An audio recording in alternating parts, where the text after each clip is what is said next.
বনের পশু যদি মানুষের মতো এসে দোকানদারি করে তাহলে বিষয়টি একটু অন্যরকমেরই হয়। কাস্টমার আসলে তার হাতে ব্যাগ তুলে দিচ্ছে, টাকা নিচ্ছে, ক্যাশ বাক্সে রাখছে, যা দেখে রীতিমতো উৎসুক জনতার ভিড় জমে গেছে ওই দোকানের সামনে। বরিশালের বাকেরগঞ্জ উপজেলার বোয়ালিয়া বাজারে ঘটেছে এমনই এক বিরল ও মজার ঘটনা।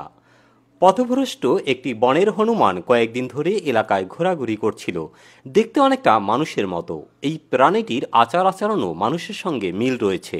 যদিও সে কথা বলতে পারে না, তবুও মানুষের ভাষা ও ভঙ্গি বুঝতে পারে। গত ৯ আগস্ট সকালে হনুমানটি হঠাৎ করে বোয়ালিয়া বাজারে মামুন কাজীর দোকানে উঠে বসে। প্রথমে দোকানদারের পাশে শান্তভাবে বসে বেচাকেনা লক্ষ্য করতে থাকে। পরে ক্ষুধার তাড়নায় কিছু ছোলা বুট খেয়ে নেয়।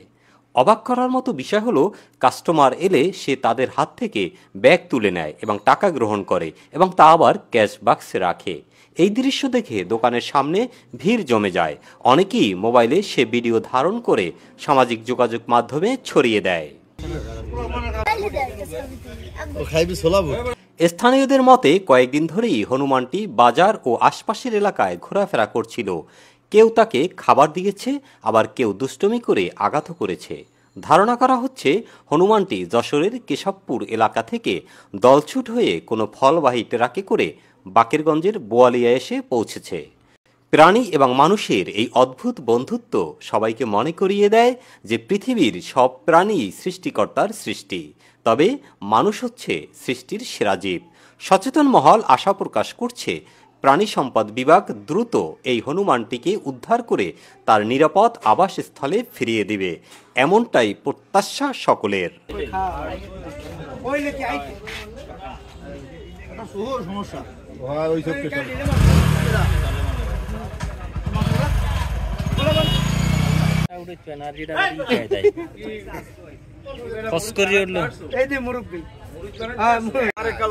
বনের একটা জিনিস, এই যে সৌন্দর্য জিনিস কিছু নাই।